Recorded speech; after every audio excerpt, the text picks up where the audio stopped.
5 IPL കിരീടങ്ങളുടെ അകമ്പടിയുണ്ട് Chennai super കിങ്സിന്.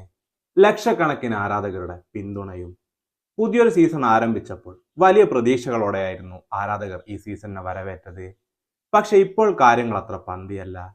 Chennai ആരാധകർ ഏറെ ആശങ്കയിലാണ്. ഇതിന് കാരണം എന്താണ്? ചെന്നൈക്ക് എവിടെയാണ് പിഴയ്ക്കുന്നത്?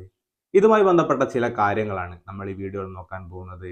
വീഡിയോയിലേക്ക് കടക്കുന്നതിന് മുമ്പ് നിങ്ങൾ ഇതുവരെ ചാനൽ സബ്സ്ക്രൈബ് ചെയ്തിട്ടില്ലെങ്കിൽ ഇതുപോലുള്ള കൂടുതൽ ക്രിക്കറ്റ് വാർത്തകൾക്കായി ഈ ചാനൽ മറക്കാതെ സബ്സ്ക്രൈബ് ചെയ്യൂ.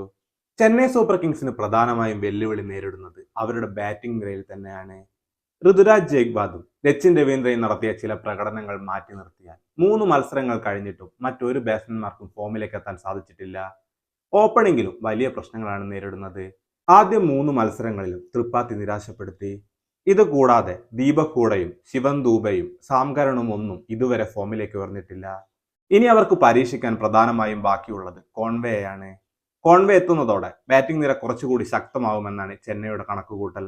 CSK ടീമിലെ ഓൾറൗണ്ടർമാരും വളരെ മോശം പ്രകടനമാണ് ബാറ്റിംഗിൽ നടത്തിക്കൊണ്ടിരിക്കുന്നത്.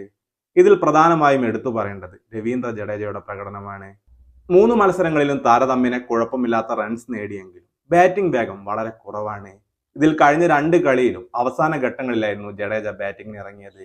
പക്ഷെ ഒരു വെടിക്കെട്ട് ഇന്നിംഗ്സ് കാഴ്ചവെക്കാൻ ജഡേജയ്ക്ക് സാധിച്ചില്ല. മഹേന്ദ്ര സിംഗ് ധോണിക്കും വലിയ വിമർശനങ്ങളാണ് ഈയിടെ നേരിടേണ്ടി വരുന്നത്. ടീമിനെ വിജയത്തിലേക്ക് നയിക്കേണ്ട ചില സന്ദർഭങ്ങളിൽ പോലും മുൻനിരയിലേക്ക് ബാറ്റിംഗിന് ഇറങ്ങാൻ തയ്യാറാവാത്തതാണ് ധോണി നേരിടുന്ന പ്രധാന വിമർശനം. ഈ പ്രശ്നങ്ങൾക്കൊക്കെ ഇടയിലും ബോളിംഗ് നിരയാണ് ചെന്നൈക്ക് നേരിയ ആശ്വാസം നൽകുന്നത്. 3 മത്സരങ്ങളിലും ആദ്യം ബോൾ ചെയ്തിട്ടും ഒരു മത്സരത്തിൽ പോലും 200-ന് മുകളിൽ റൺസ് വഴങ്ങാൻ ചെന്നൈ ബോളിംഗ് തയ്യാറായിട്ടില്ല. ഈ പ്രശ്നങ്ങളെയൊക്കെ ചെന്നൈ എങ്ങനെയായിരിക്കും നേരിടുക എന്ന് കണ്ടു തന്നെ അറിയാം. എന്താണ് നിങ്ങൾക്ക് തോന്നുന്നത്? എവിടെയാണ് ചെന്നൈക്ക് പിഴയ്ക്കുന്നത്? നിങ്ങളുടെ അഭിപ്രായങ്ങൾ താഴെ കമന്റ് ബോക്സിൽ രേഖപ്പെടുത്തൂ. ഇതുപോലുള്ള കൂടുതൽ IPL വാർത്തകൾക്കായി ഈ ചാനൽ മറക്കാതെ സബ്സ്ക്രൈബ് ചെയ്യൂ.